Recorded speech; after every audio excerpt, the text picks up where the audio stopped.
Michael wanted to prove to everyone that his wife was nothing without him. He thought if he embarrassed her in front of important people, she would finally understand her place. But when Maria looked him straight in the eye and walked away from everything he owned, he realized too late that he had lost the only real thing he ever had. Hello everyone. Welcome to our story. Please don't forget to like, subscribe, and tell us in the comments where you are watching from. Michael Lawson was a successful builder in his early 40s. Everyone in the city knew him as a man who built tall buildings, made big deals, and never lost an argument. Michael wore expensive suits, drove shiny black cars, and walked into every room like he owned it. He was loud, confident, and expected everyone to bow their heads when he spoke. People saw his big house with the tall iron gates. They saw his beautiful wife, Maria, always dressed perfectly and smiling politely. They thought, what a lucky man. He has everything. But inside that big house, behind those locked doors, Maria was slowly disappearing. Maria was a smart woman in her early 40s with kind eyes and a gentle voice. Before she married Michael, she worked as an accountant at a respected company downtown. She was good with numbers, organized, and independent. She had her own apartment, her own car, and her own money. But when Michael asked her to marry him 15 years ago, he made her a promise.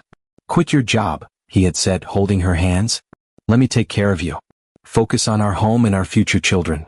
I'll build an empire and you'll be my queen. Maria believed him. She left her job, sold her car, and moved into his house. She gave birth to their son, David, and poured all her energy into being the perfect wife and mother. But somewhere along the way Michael changed. Or maybe he had always been this way and Maria just hadn't seen it clearly. He started making jokes about her. Small ones at first. Maria can't even pump gas by herself, he would laugh to his friends. She'd be lost without me. Then the jokes got meaner. My wife used to work, but honestly she wasn't very good at it. That's why I told her to stay home. Maria would smile and say nothing. What could she say? She had no job, no money of her own, no proof that she was still the capable woman she used to be. One evening, Michael was having a dinner party at their house. 12 important people sat around their long dining table. Business partners, city officials, and wealthy investors. The chandelier above sparkled with light. The smell of roasted chicken and fresh bread filled the air. Maria had spent all day cooking. Her feet hurt and her back ached, but everything looked perfect. The white plates shined. The wine glasses gleamed. The food was arranged beautifully. She stood near the kitchen door watching Michael laugh and tell stories. He loved these parties. They made him feel powerful and important. A woman named Mrs. Patterson, who worked at the bank, smiled at Maria. Maria, this meal is wonderful. You're so talented. I heard you used to work as an accountant. That's impressive. Before Maria could respond, Michael's loud voice cut through the room. Oh, that was ages ago. He laughed and waved his hand like he was brushing away a fly. Maria couldn't handle the pressure of a real job. That's why she stays home now. It's easier for her. A few people chuckled nervously. Mrs. Patterson looked uncomfortable. I'm sure that's not true. Accounting is difficult work. Michael leaned back in his chair with a huge grin on his face. He looked directly at Maria, and what he said next changed everything. Let me tell you something about my wife, he said loudly, making sure everyone was listening. Maria couldn't survive 2 days without me. Not 2 days. She doesn't know how to pay bills. She doesn't understand business. She can't even check the mailbox without asking me what to do. Without me, she'd be living in a cardboard box on the street. The room went completely silent. Then someone laughed. Then another person. Soon almost everyone at the table was laughing. Some because they thought it was funny, others because they felt too awkward not to. Maria stood frozen by the kitchen door. Her face felt hot. Her hands started shaking. She looked around at all these people, people she had welcomed into her home, people she had cooked for, and they were laughing at her. Even worse, Michael was smiling. He was proud of what he had just said. Mrs. Patterson stared down at her plate, too embarrassed to look at Maria. Maria's throat felt tight. She wanted to scream. She wanted to throw something. She wanted to cry. But instead she did what she always did. She smiled a small, polite smile. Excuse me, she whispered. I need to get the dessert. She walked quickly to the kitchen, her heart pounding in her chest. As soon as the door closed behind her, she leaned against the counter and closed her eyes. Through the door, she could still hear Michael's voice, loud and happy, telling another story about one of his construction projects. Maria opened her eyes and looked at her reflection in the dark kitchen window. She saw a tired woman in a blue dress. A woman who had forgotten who she used to be. But in that moment, Something inside her woke up. It was like a tiny flame that had been sleeping for years suddenly sparked to life. Maria straightened her back. She wiped her eyes. And she whispered to herself, "We'll see about that." She didn't know it yet, but those 5 words would change everything. 3 hours later, the last guest finally left. Maria waved goodbye from the front door with that same polite smile. But as soon as the car drove away, the smile disappeared. She turned around and looked at the dining room. It was a disaster. Dirty plates were everywhere. Empty wine glasses sat on the table with red lipstick marks. Napkins were crumpled and tossed aside. Michael had already gone upstairs. She could hear him talking on the phone in their bedroom, probably making another business deal. Maria walked slowly into the dining room and started picking up plates. Her hands moved automatically, stack, carry, scrape, wash. She had done this 1,000 times before. But tonight felt different. As she washed dishes at the kitchen sink, Michael's words kept playing in her mind like a broken record. She couldn't survive 2 days without me. She'd be living in a cardboard box. The hot water ran over her hands. Steam rose from the sink. She doesn't know how to pay bills. She can't even check the mailbox. Maria scrubbed a plate harder than necessary. She heard heavy footsteps coming down the stairs. Michael appeared in the kitchen doorway, loosening his tie. He looked relaxed and satisfied. "Great party, wasn't it?" he said cheerfully. "Mr. Chin told me he wants to invest $2 million in my new shopping center project." $2 million. This is going to be huge. He opened the refrigerator and pulled out a cold bottle of water. Maria didn't turn around. She kept her hands in the soapy water, washing the same plate over and over. "Why did you say those things about me tonight?"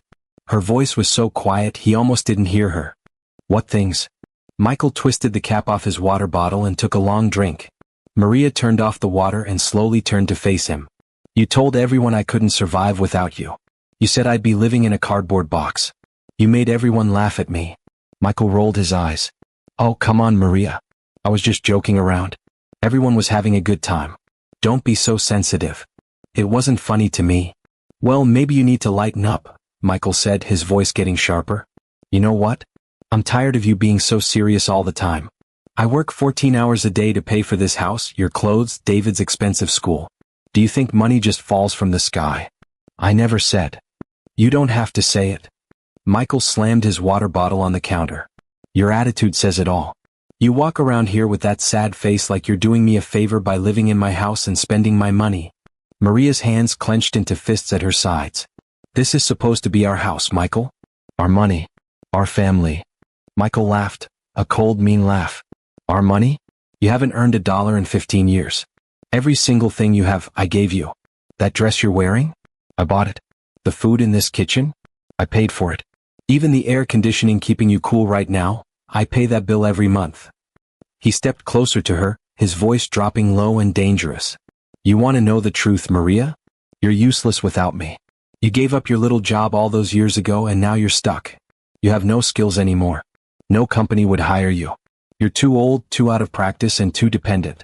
So yes, I was right when I said you couldn't survive without me. It's the truth and deep down you know it."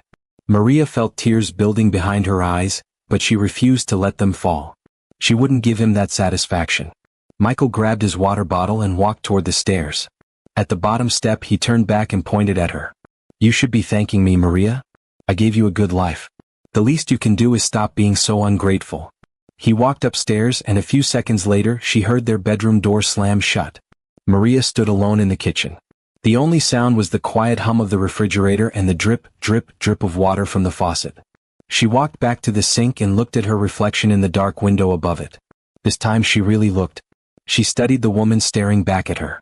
And that woman was done being small. The next morning Maria woke up early.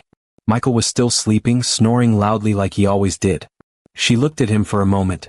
His face relaxed, peaceful, like he hadn't said those terrible things to her just hours ago. Maria got out of bed quietly and went downstairs. She made coffee and sat at the kitchen table, staring at nothing. Her phone rang. It was Grace, her best friend. Maria picked it up and answered quietly. "Hello." "Maria, it's me." Grace's voice came through, sounding worried. "Are you okay? I've been thinking about you all night after what happened at the dinner party." Maria felt her throat tighten. Grace had been there. She had seen everything. She had heard Michael's cruel words and the laughter that followed. Maria started to say, "Fine," like she always did. but the word wouldn't come out. Instead she said nothing. "Maria?" Grace asked gently. "Talk to me.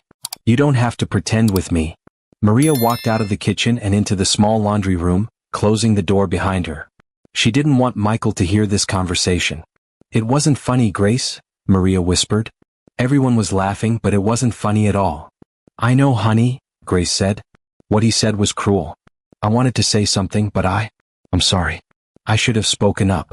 "It's not your fault," Maria said, wiping her eyes. "This is between me and Michael." There was a pause. Then Grace asked, "Can we meet today? For coffee? I think we need to talk face to face." Maria thought about it. Michael would be busy with phone calls all morning. She could slip out for an hour. "Yes," Maria said. "I'd like that." "How about 10 a.m. at Java Cafe?" Grace suggested. "Perfect. Thank you, Grace." "That's what friends are for," Grace said warmly. "I'll see you soon." Maria hung up and took a deep breath. She didn't know what she was going to say to Grace, but she knew she needed to talk to someone before she exploded. At exactly 10 a.m., Maria walked into Java Cafe. It was a small, cozy place with comfortable chairs and the smell of fresh coffee in the air.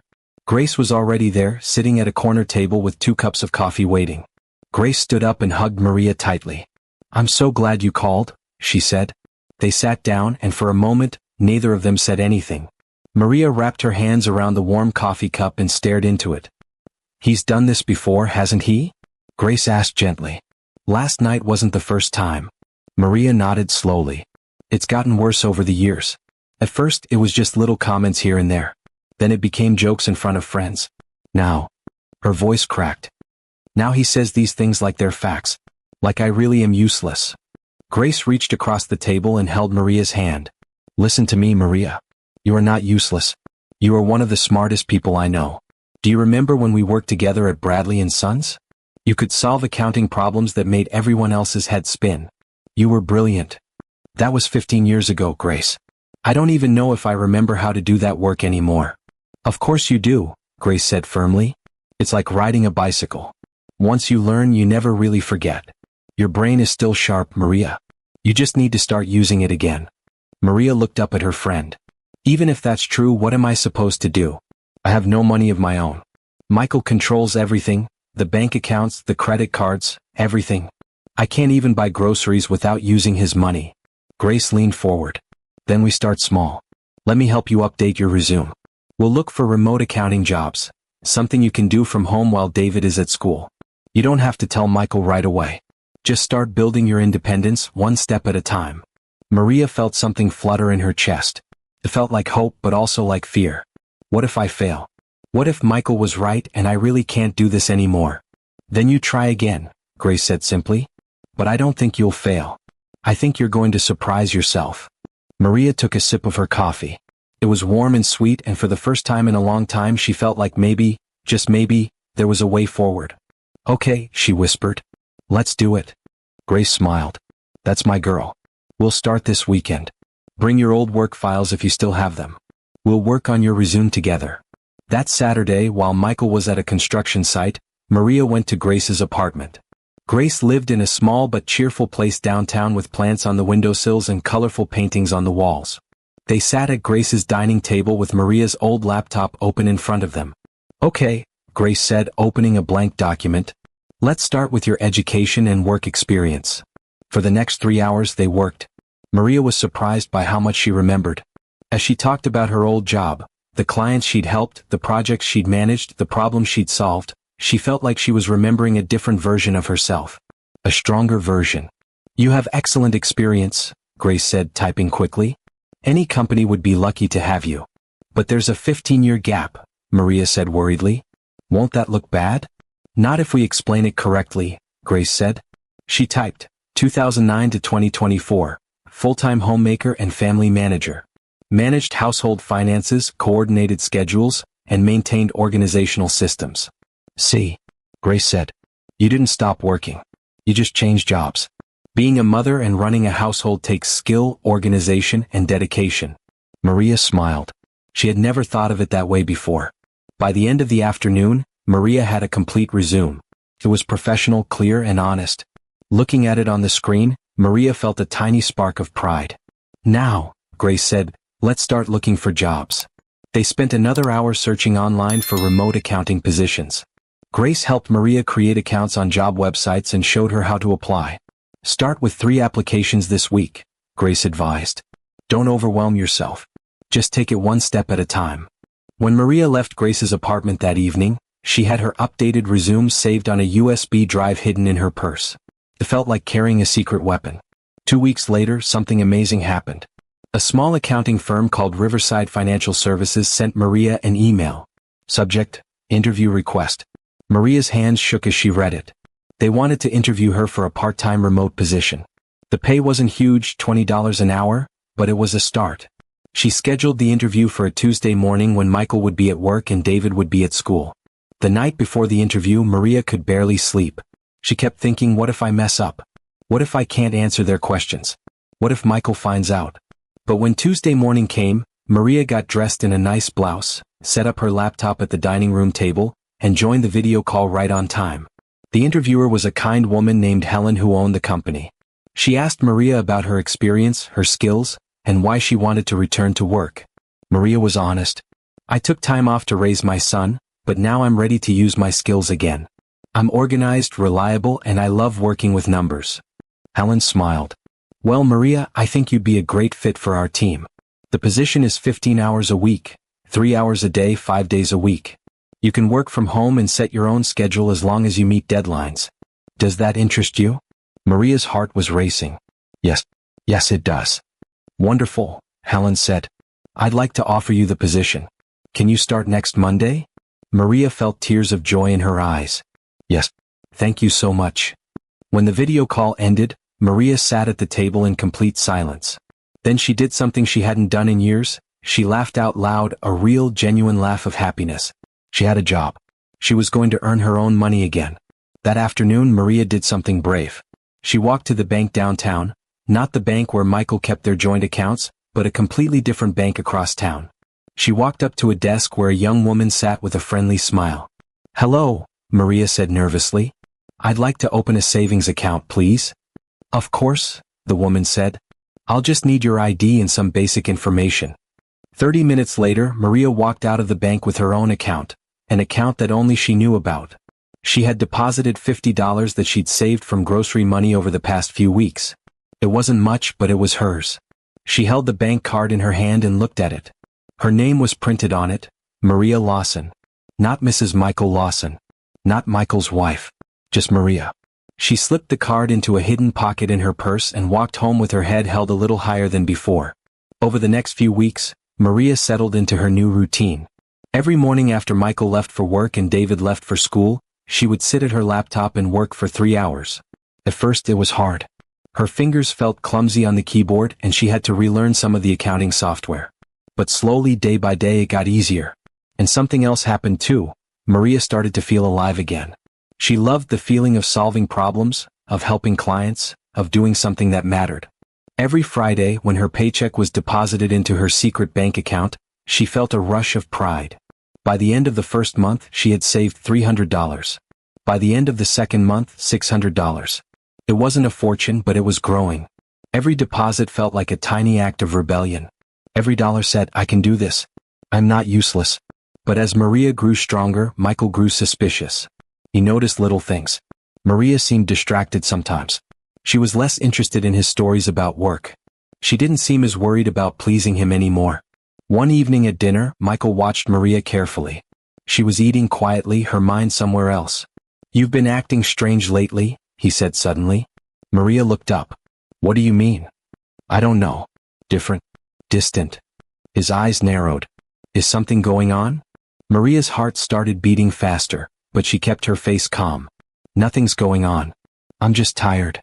Tired of what? Michael asked. His voice had an edge to it. Just tired, Michael. That's all. David, who was sitting at the table with them, looked uncomfortable. He hated when his parents fought. Michael stared at Maria for a long moment, then went back to eating. But Maria could feel the tension in the air like a storm cloud waiting to burst. That same evening, another argument exploded. Maria was in the bedroom folding laundry when Michael came home from work. He walked in and threw his briefcase on the bed. I need to talk to you, he said. Maria looked up. About what? About us. About you. Michael crossed his arms. You've been acting weird for weeks now. You're always on that laptop. You're always busy with something. What's going on? Maria's stomach flipped. She kept folding clothes, trying to stay calm. I'm not acting weird. I'm just doing things around the house. Don't lie to me, Maria. Michael stepped closer. Are you talking to someone? Is there another man? Maria almost laughed. Of course that's what he would think. He couldn't imagine that she might be doing something for herself. There's no other man, Michael. I'm just trying to keep myself busy. Busy with what? He demanded. Maria didn't answer. She couldn't tell him about the job. Not yet. She needed more time to save money, to build her confidence, to prepare for what might come next. Michael grabbed the shirt she was folding and threw it on the floor. I'm talking to you. Answer me. Maria stared at the shirt on the floor, then looked up at him. Don't do that. Don't tell me what to do in my own house. Michael's voice was getting louder. You forget your place, Maria? Everything you have is because of me. This bedroom, that laptop you're always typing on, the clothes on your back, all of it comes from my hard work. I know that, Maria said quietly. Do you? Michael moved even closer. Because lately you've been acting like you don't need me. Like you're too good for this family. Let me remind you of something. Without me, you are nothing. You hear me? Nothing. Maria felt something break inside her. Not in a bad way, but like a chain snapping. She looked Michael right in the eyes. That's what you think, she said softly. The words were so quiet, Michael almost didn't hear them. What did you say? He asked.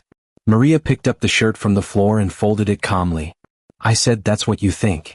Michael's face turned red. Are you challenging me? No, Maria said, still folding. I'm just saying that you think I'm nothing without you. But maybe you're wrong. For a moment, Michael looked shocked. Then he laughed, that same cruel laugh from the dinner party. You're delusional, he said. Keep dreaming, Maria. Keep pretending you're something special. But we both know the truth. You need me a lot more than I need you. He grabbed his briefcase and walked out of the room, slamming the door behind him. Maria stood alone, holding the folded shirt. Her hands were shaking, but not from fear. From anger. From determination. She walked to the window and looked out at the street below. Somewhere out there was a life waiting for her. A life where she didn't have to be small. A life where she could be Maria again, not just Michael's wife. She just had to be brave enough to reach for it.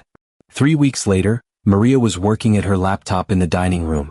She was helping a client organize their tax documents when she heard Michael's voice coming from his home office down the hall. His door was slightly open and he was on the phone. His voice sounded stressed, which was unusual. Michael was always confident when he talked about business. Maria knew she shouldn't listen. But something in his tone made her pause. Look, I told you, Michael was saying.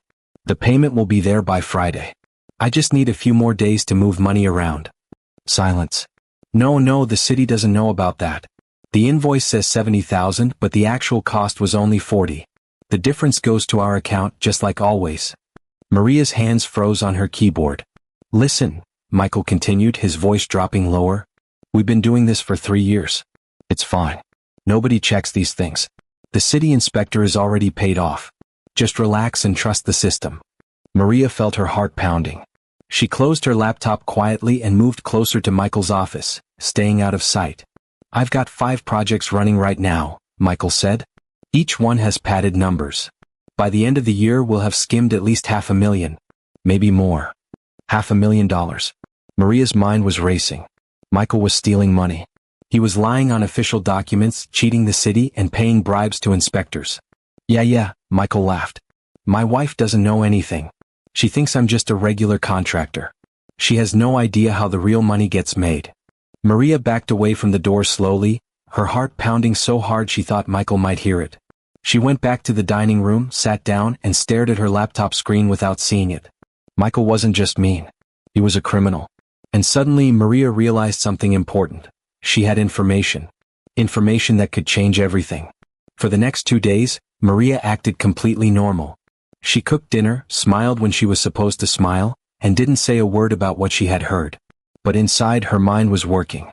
On Wednesday afternoon, while Michael was at a construction site, Maria did something she had never done before. She went into his home office. Her hands were shaking as she opened the door. The office was neat and organized, with a big desk, filing cabinets, and shelves full of binders. Maria sat at Michael's desk and turned on his computer. She knew his password. It was David's birthday, which Michael used for everything because he thought he was so clever. The computer opened. Maria started looking through files. She found folders labeled City Projects, Invoices, and Private Accounts. She opened the invoice folder and started reading. Her accounting training kicked in immediately. She could see the problems right away. Numbers that didn't match, expenses that were doubled, payments to companies that didn't exist. This wasn't just a little bit of cheating. This was serious fraud. Maria felt sick to her stomach. How long had Michael been doing this? How much money had he stolen? She grabbed a USB drive from the desk drawer and started copying files.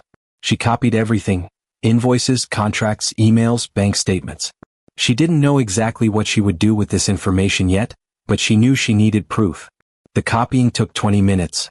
Maria kept glancing at the door, terrified that Michael would come home early. Finally, the files finished copying. Maria pulled out the USB drive, turned off the computer, and put everything back exactly the way it was. She slipped the USB drive into her purse and left the office, closing the door quietly behind her. Her hands were still shaking, but she felt something else too: power. For the first time in 15 years, Maria had something that Michael didn't know about. She had a job he didn't know about. She had money he didn't know about. And now she had information he definitely didn't know about. That evening, Maria called Grace. "Can you come over tomorrow?" Maria asked. "I need your help with something important." "Of course," Grace said immediately. "Is everything okay?" "Not really," Maria admitted. "But I'm working on it." The next day, Grace came to a coffee shop near Maria's house. Maria showed up with the USB drive in her purse. They sat in a quiet corner, and Maria told Grace everything: about the phone call she'd overheard, about the files she'd copied, about Michael's fraud. Grace's eyes got wider and wider as she listened. "Maria," Grace said slowly, "this is serious. Really serious. Michael could go to jail for this." "I know," Maria said. "Have you thought about what you're going to do?" Maria nodded. "I need to talk to a lawyer. Someone who can tell me what my options are. Someone who can help me protect myself and David." Grace thought for a moment. "You know who you should talk to? Mrs. Thomas. The old lady who lives 2 houses down from you. She used to be a lawyer before she retired. A really good one." Maria remembered Mrs. Thomas. She was a quiet woman in her 70s who walked her little dog every morning. Maria had always thought she seemed wise and kind. "Do you think she would help me?" Maria asked. "There's only one way to find out," Grace said. "Let's ask her." That Saturday morning, Maria walked down the street to Mrs. Thomas's house. It was a small cottage with a pretty garden full of roses and a white picket fence. Maria's heart was beating fast as she knocked on the door. She had the USB drive in her purse and felt like she was carrying a bomb. Mrs. Thomas opened the door. She was a small woman with silver hair pulled back in a bun, wearing a cardigan and comfortable shoes. Her brown eyes were sharp and intelligent behind her glasses. "Hello, Maria," Mrs. Thomas said with a gentle smile. "What a nice surprise. Would you like to come in?" "Yes, please," Maria said. "If you have time, I need some advice." Mrs. Thomas studied Maria's face for a moment, and something in her expression changed. She seemed to understand that this wasn't just a friendly visit. "Of course, dear. Come in." The inside of Mrs. Thomas's house was cozy and warm. There were bookshelves everywhere filled with law books, novels, and photographs. A small white dog came running up, wagging its tail. "That's Snowball," Mrs. Thomas said. "Don't worry, she's friendly. Please sit down. Can I get you some tea?" "Yes, thank you," Maria said, sitting on a comfortable chair in the living room. Mrs. Thomas disappeared into the kitchen and returned a few minutes later with 2 cups of hot tea and a plate of cookies. "Now," Mrs. Thomas said, sitting across from Maria, "tell me what's troubling you." Maria took a deep breath. She hadn't planned exactly what to say, but now that she was here, the words started pouring out. She told Mrs. Thomas about Michael's behavior, the insults, the control, the way he made her feel small. She told her about finding a job in secret, about saving money, about how Michael was becoming more suspicious and angry. Then she told her about the phone call she'd overheard and the files she'd copied. "He's stealing money from the city," Maria said quietly. "Hundreds of thousands of dollars. Maybe more. And I have proof." Mrs. Thomas listened carefully, not interrupting once. When Maria finished, she set down her teacup and looked at Maria with serious eyes. "Maria," she said slowly, "what you've told me is very serious. Your husband is committing fraud, which is a federal crime. If the authorities find out, he could go to prison for many years. I know, Maria said. The question is, Mrs. Thomas continued, what do you want to do with this information? Maria hadn't expected that question. She thought Mrs. Thomas would tell her what to do. But instead, Mrs. Thomas was asking her what she wanted. I don't know, Maria admitted. Part of me wants to pretend I never heard anything. To just keep living like before. But I can't do that anymore. I can't keep being small and quiet while he treats me like I'm worthless. And the other part of you? Mrs. Thomas asked gently. Maria looked down at her hands. The other part wants to leave. To take David and start a new life. But I'm scared. What if Michael finds out? What if he tries to take David away from me? What if I can't survive on my own? Mrs. Thomas reached over and patted Maria's hand. My dear, let me tell you something I learned in my 40 years as a lawyer. Fear is normal. Fear means you're about to do something brave. The question isn't whether you're scared. The question is whether you're willing to act despite the fear. Maria felt tears in her eyes. I want to leave him. I want to protect David and myself. But I don't know how. Then let me help you, Mrs. Thomas said firmly. Here's what I think you should do. First, you need to protect yourself legally. We'll file for a legal separation, which will give you rights to finances and custody of David. Second, we'll take that evidence you found and report it to the federal authorities. There are whistleblower protections that will keep you safe. Whistleblower? Maria asked.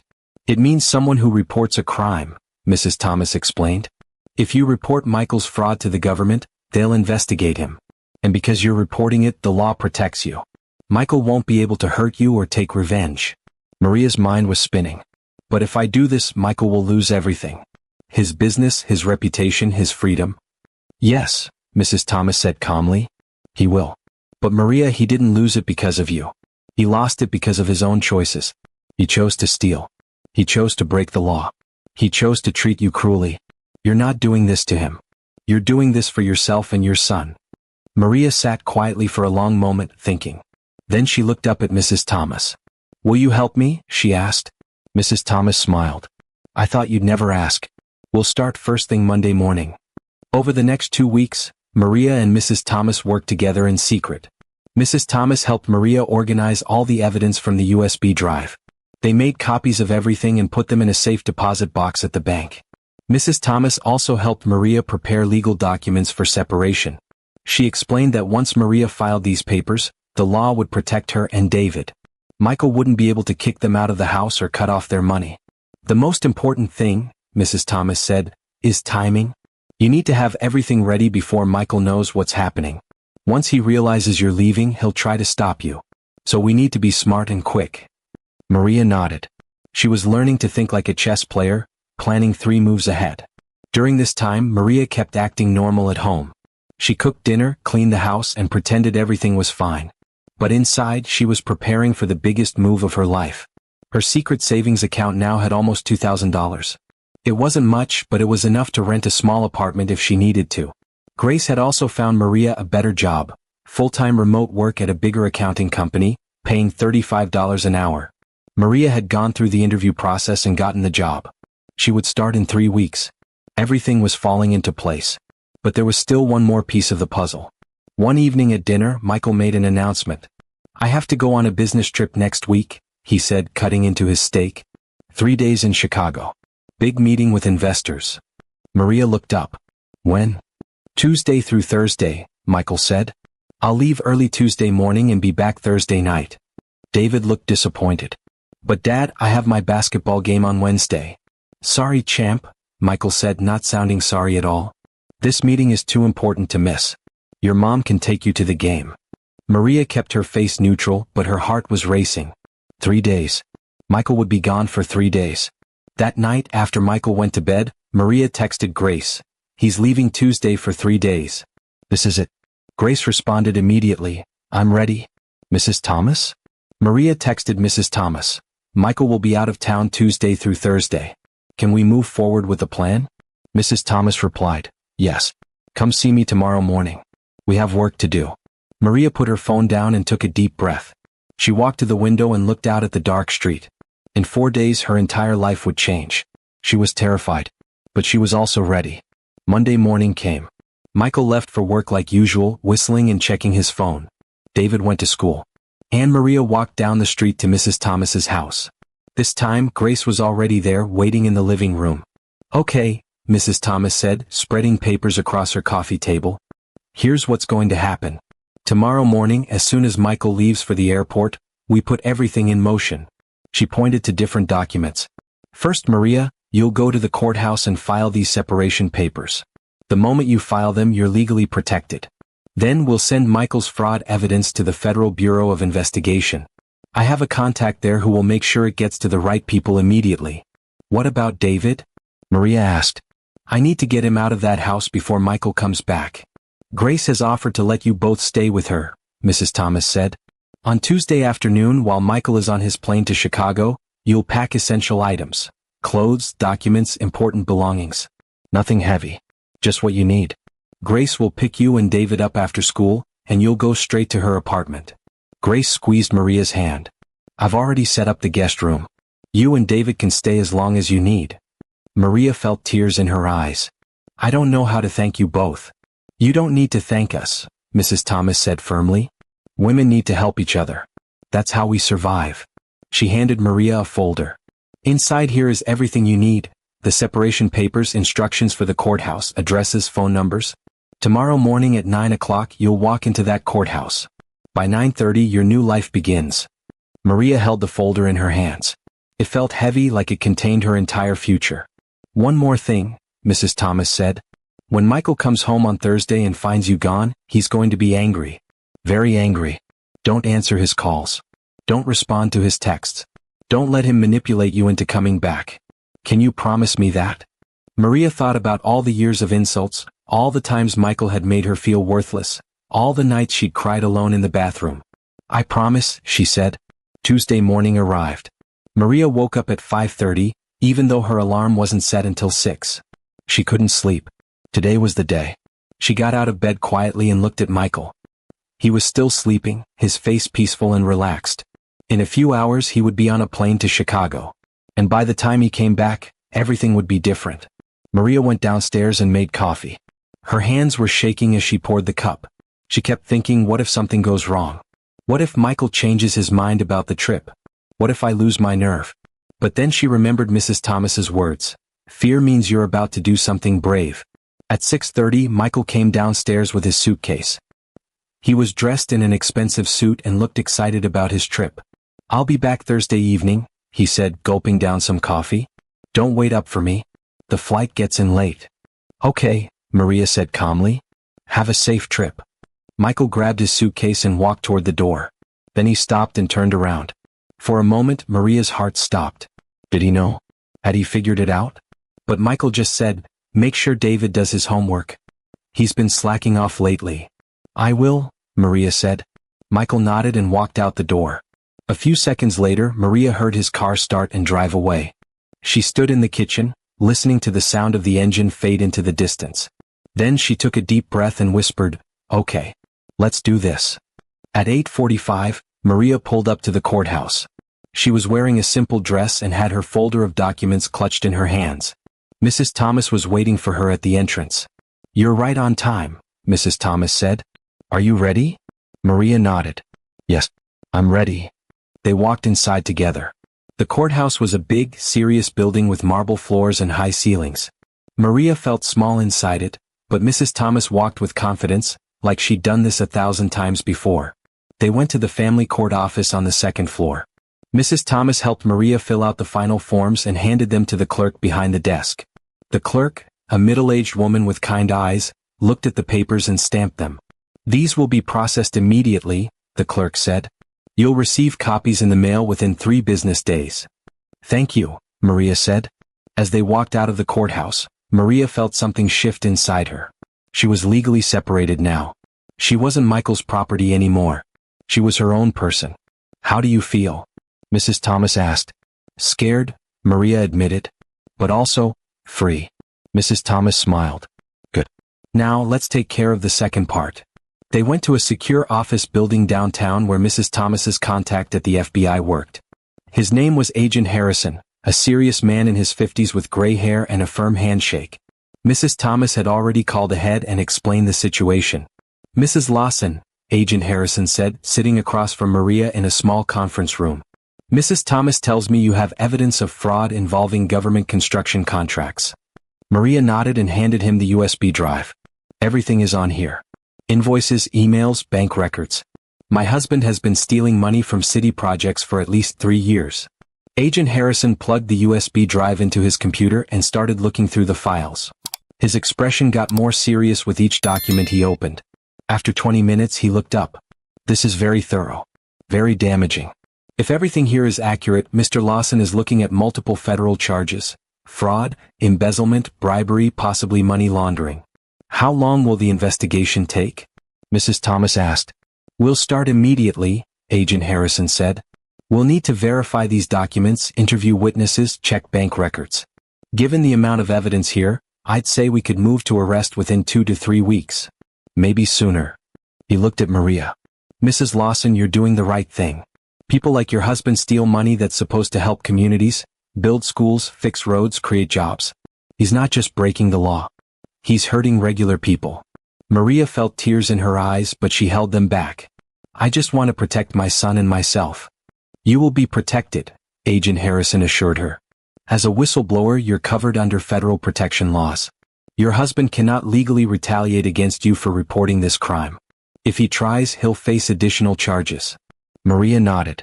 She felt like she was in a dream, watching herself from far away. Thank you, she said quietly. Agent Harrison stood and shook her hand. We'll be in touch soon. And Mrs. Lawson? You're very brave. Maria left the FBI office feeling dizzy. Everything was happening so fast. Mrs. Thomas drove her home. Are you okay, dear? She asked. I think so, Maria said. It's real now. There's no going back. No, there isn't, Mrs. Thomas agreed. But that's a good thing. You're not going back to being small. You're moving forward to being yourself again. They pulled up to Maria's house. It looked the same as always, big, beautiful, perfect. But Maria knew the truth. It was just a house. It had never been a home. David gets out of school at 3 o'clock, Mrs. Thomas said. Grace will pick both of you up at 3:15. Pack only what you need. Don't take too much time. Get in and get out. I will, Maria promised. And Maria? Mrs. Thomas looked at her seriously. Leave your wedding ring. Leave the credit cards Michael gave you. Leave his house keys on the counter. Take only what belongs to you. Maria understood. This wasn't about stuff. This was about freedom. At 2:30 that afternoon, Maria walked through her house one last time. She went to the bedroom and packed 2 suitcases, one for her, one for David. Clothes, shoes, toiletries. She also packed important documents. Birth certificates, David's school records, her own identification. She took family photos, the ones with her and David but not the ones with Michael. She took the jewelry her mother had given her before she died. She took nothing that Michael had bought her. Not the expensive dresses. Not the fancy purse. Not the diamond earrings he'd given her on their 10th anniversary. At exactly 3 o'clock, Maria carried the suitcases downstairs and set them by the front door. Then she walked into the kitchen and did something that felt powerful and final. She took off her wedding ring and placed it on the counter. Next to it she placed Michael's credit cards, all 5 of them. Next to those she placed his house keys. And finally she placed a folded note. On the outside she wrote, Michael. Inside the note, Maria had written just one sentence. You said I couldn't survive without you. Watch me. Maria stood there looking at the items on the counter. 15 years of marriage reduced to a small pile of metal and plastic. She heard a car horn outside. Grace was here. Maria picked up the suitcases, walked out the front door and didn't look back. David didn't understand at first. When Grace picked him up from school, he was confused. Mom? What's going on? Why are you here with Miss Grace? Maria had rehearsed this moment 100 times in her mind. She sat in the back seat with David and held his hands. Sweetie, I need to tell you something important, she said gently. Your dad and I are separating. That means we're not going to live together anymore. David's eyes got wide. What? Why? Your dad and I have problems that we can't fix, Maria explained. Adult problems. But I want you to know that this has nothing to do with you. Your dad and I both love you very much. That will never change. Where are we going? David asked, his voice shaking. We're going to stay with Miss Grace for a little while, Maria said. Just until I find us our own place. You'll still go to the same school. You'll still see your friends. Everything will be okay. David looked scared and confused, but he nodded slowly. "Can I still see Dad?" "Of course," Maria said, even though she wasn't sure what would happen once Michael found out about the FBI investigation. "We'll figure all of that out." David hugged her tightly and Maria held him, feeling her heart break and heal at the same time. Grace's apartment was small but cozy. She had set up the guest room with 2 beds, one for Maria and one for David. That night, Maria helped David with his homework and made him his favorite dinner, spaghetti and meatballs. She was trying to make everything feel as normal as possible. But she couldn't stop thinking about Thursday. Michael would come home. He would walk into the empty house. He would see the note, the ring, the keys. And then all hell would break loose. Thursday evening came. Maria was at Grace's apartment, helping David pack his backpack for school the next day, when her phone started ringing. It was Michael. Maria stared at the phone, her heart pounding. Mrs. Thomas had told her not to answer. But she couldn't help herself. She wanted to know what he would say. She picked up the phone. "Hello. Where are you?" Michael's voice exploded through the speaker. He was screaming so loud that Grace and David could hear him from across the room. Maria took a deep breath. "I'm somewhere safe." "Safe? Safe? You took my son and left without telling me. Do you know what you've done? Get back here right now." "No," Maria said calmly. There was a shocked silence. Michael wasn't used to hearing that word from her. "What did you just say to me?" he asked, his voice dangerous and low. "I said no, Michael. I'm not coming back. I filed for legal separation on Tuesday. You should be receiving the papers any day now." "You did what?" Michael was screaming again. "You can't do that. This is MY house. David is MY's son. You have no right." "I have every right," Maria interrupted. "I'm David's mother and I'm protecting him. And myself." "Protecting him from what?" "From me? I'm his father. I gave him everything." "You gave him things, Michael. But you didn't give him respect. You didn't show him how a man should treat a woman. And I'm done letting him watch you treat me like I'm worthless." Michael's breathing was heavy on the other end of the line. "Maria, listen to me. You're making a huge mistake. You can't survive without me. You have no money, no job, nowhere to go. Come back home and we'll forget this ever happened." Maria almost laughed. He still thought she was the same scared woman from 2 months ago. "I have a job, Michael. A good one. I've been working for weeks. I have my own money saved. And I have friends who care about me. I don't need you."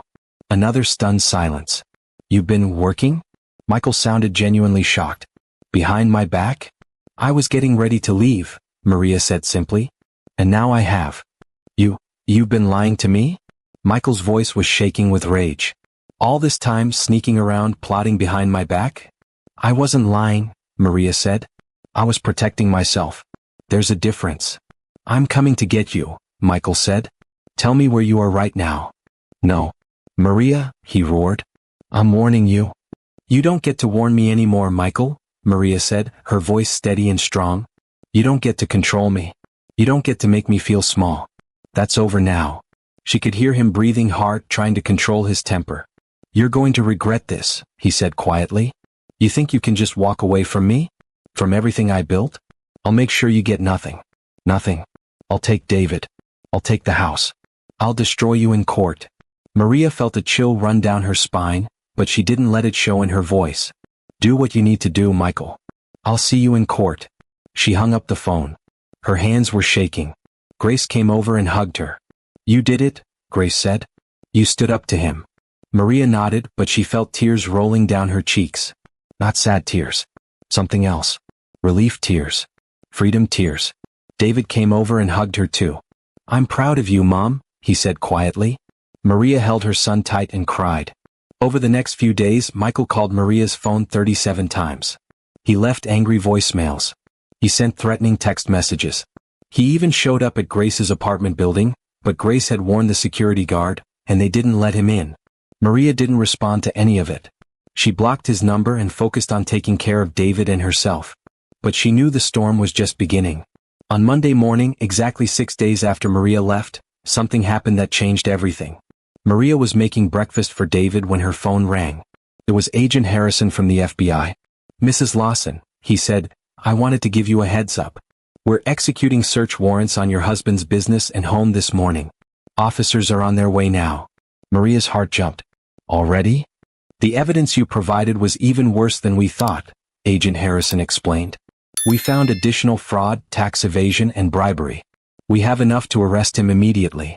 I wanted you to know before it hits the news. Thank you, Maria said quietly.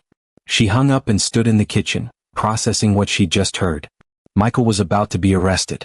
At 9:45 that morning, federal agents arrived at Michael's construction office downtown. They walked in with a search warrant and started taking boxes of files, computers, and documents. Michael's employees stood around, shocked and confused. Michael was in a meeting with a client when the agents came into his office. Michael Lawson? One of the agents said. Yes? What's going on? Michael stood up looking annoyed. You're under arrest for fraud, embezzlement and bribery of public officials, the agent said, pulling out handcuffs. Michael's face went white. What? There must be some mistake. I haven't done anything wrong. You have the right to remain silent, the agent continued, reading him his rights as they put the handcuffs on his wrists. The client Michael had been meeting with backed away looking horrified. Within minutes, news reporters started arriving. Someone had tipped them off. Cameras flashed as agents led Michael out of his office building in handcuffs. The man who had walked into every room like a king was now being paraded in front of the whole city like a criminal. By noon, the story was everywhere. Local contractor arrested for government fraud. Michael Lawson accused of stealing hundreds of thousands. Construction boss faces federal charges. Maria watched the news on Grace's TV with Grace and David beside her. David looked shocked and sad. Dad's on TV, he whispered. In handcuffs. Maria put her arm around him. I know, sweetie. I'm sorry you have to see this. Did he really steal money? David asked. Maria had promised herself she would always be honest with David, no matter how hard the truth was. Yes, she said gently. He did. And now he has to face the consequences. David was quiet for a long time. Then he said, Is that why you left him? Partly, Maria said. But mostly I left because he didn't treat me with respect. And I needed to show you that it's not okay for anyone to make you feel worthless, not even someone you love. David hugged her. I understand, Mom. The news got worse for Michael over the next few days. His business partners sued him for ruining their reputation.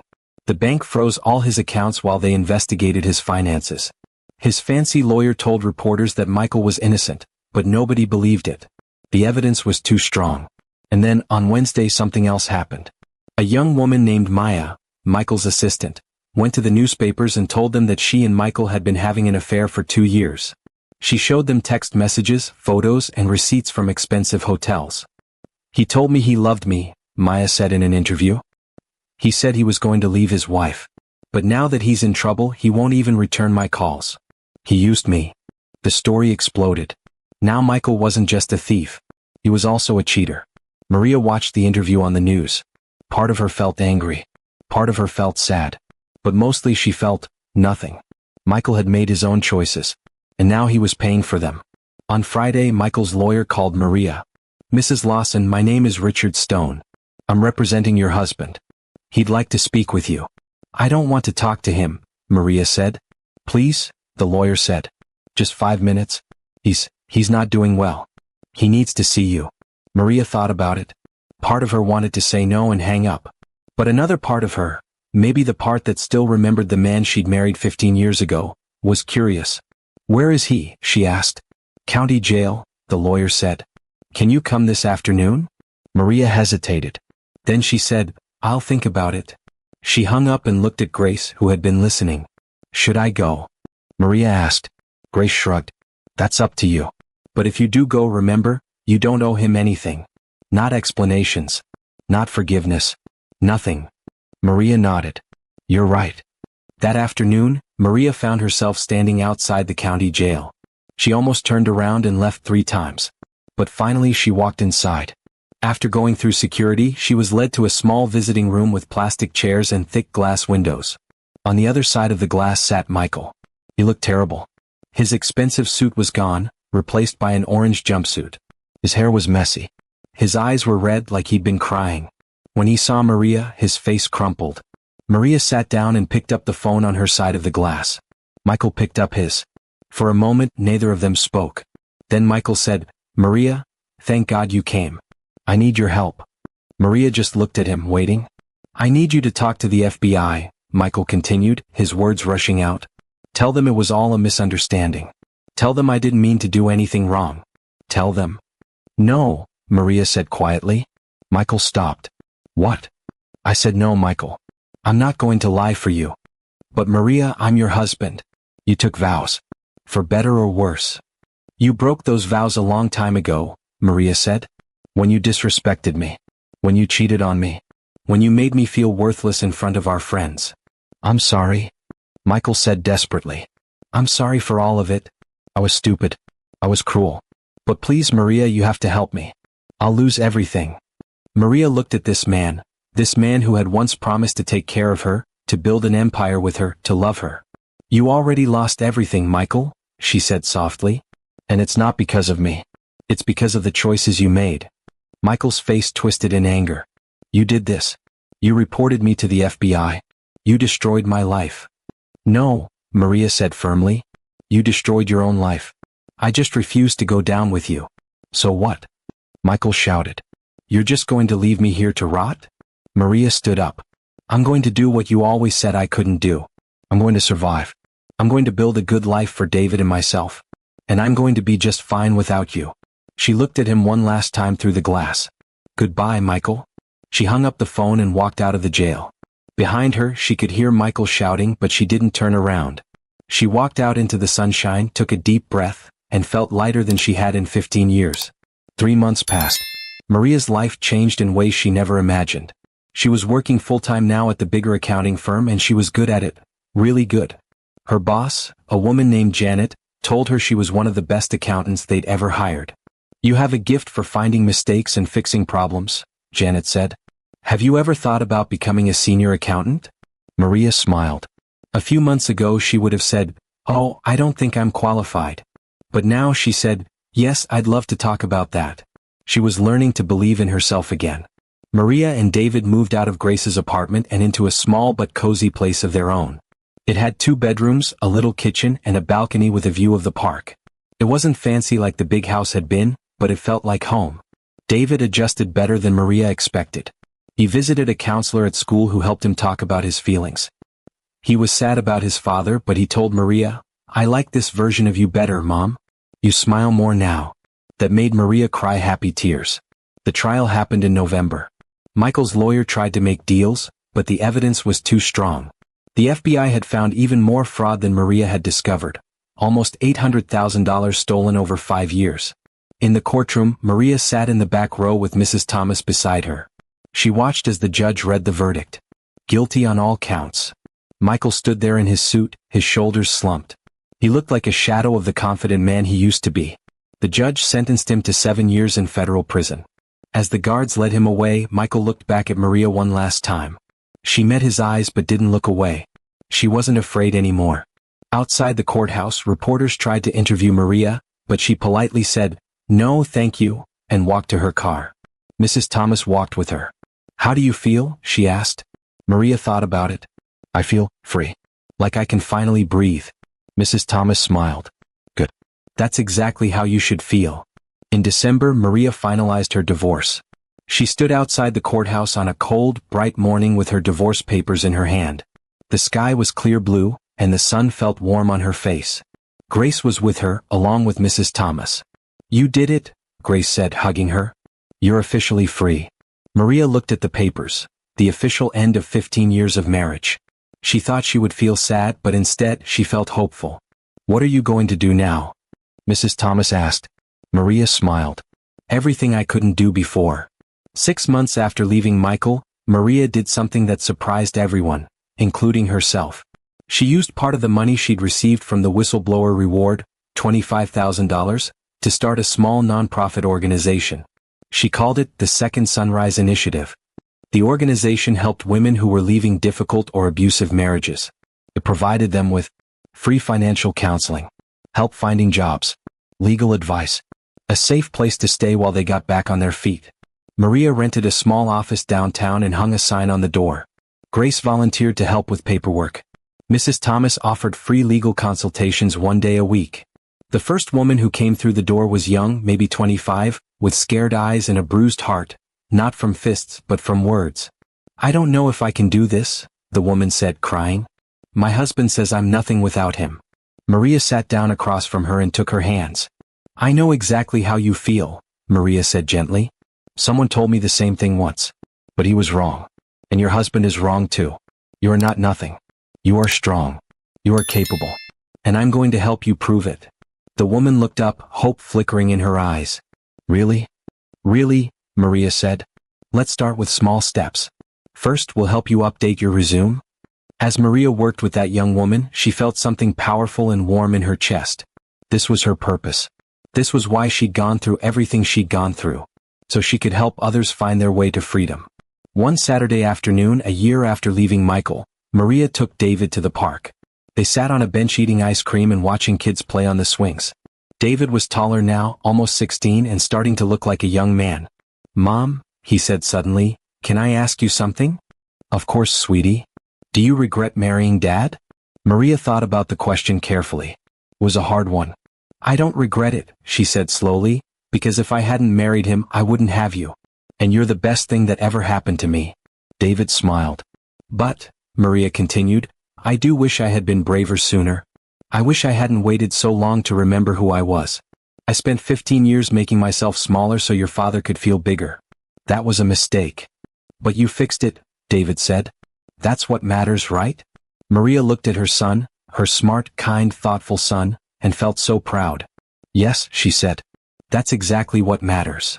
They finished their ice cream and walked home together, talking and laughing in the sunshine. 2 years after walking out of Michael's house, Maria stood in front of a room full of people. She was giving a speech at a women's conference about surviving and thriving after leaving difficult relationships. When I left my husband, Maria said into the microphone, I had almost nothing. I had a secret savings account with $2,000. I had a part-time job. And I had 2 friends who believed in me when I didn't believe in myself. She paused and looked out at the audience, hundreds of women, all listening carefully. My husband used to tell me I was useless. He said I couldn't survive 2 days without him. He said I would end up living in a cardboard box on the street. Some women in the audience nodded. They'd heard similar words from their own husbands, boyfriends, or partners. But you know what? Maria said, her voice growing stronger. He was wrong. I didn't just survive. I thrived. I got a great job. I raised my son. I started a nonprofit that has helped over 300 women find their freedom. And I learned something very important. She leaned forward, making sure everyone could hear. No one, and I mean no one, gets to define your worth except you. Not your husband. Not your boss. Not your family. Just you. And once you understand that, once you truly believe it, no one can ever make you feel small again. The room erupted in applause. After the speech, women came up to thank Maria, to tell her their stories, to ask for advice. Maria listened to each one, offered encouragement, and gave them information about the Second Sunrise Initiative. Grace and Mrs. Thomas were in the audience, clapping and smiling proudly. As Maria packed up her things to leave, a young woman approached her nervously. Excuse me, Ms. Lawson, the woman said. I just wanted to say, your story gave me hope. My husband tells me I'm nothing all the time. But listening to you made me think maybe I could leave too. Maybe I could start over. Maria took the woman's hands and looked her in the eyes. You can, Maria said firmly. You absolutely can. And when you're ready, I'll help you. The woman started crying and hugged Maria. Thank you. Thank you so much. That evening, Maria returned to her apartment. Her own apartment that she paid for with her own money from her own job. David was in his room doing homework. The place smelled like the lasagna Maria had made earlier. Soft music played from the kitchen radio. Maria stood by the window and looked out at the city lights twinkling in the darkness. She thought about the woman she used to be, the one who stayed quiet, who made herself small, who believed she was nothing without her husband. That woman was gone. In her place was someone stronger, braver, and more alive than ever before. Maria smiled to herself and whispered, I survived. I more than survived. I won. And she had. She had won her freedom. She had won her self-respect. She had won her life back. Outside, the sun had set, but Maria knew that tomorrow, a new sunrise would come, just like it always did. Just like she always would. I hope you enjoyed watching it as much as I enjoyed creating it. Like, share, and comment on the lessons you've learned. Let me know where you're watching from in the comments below. See you in my next video.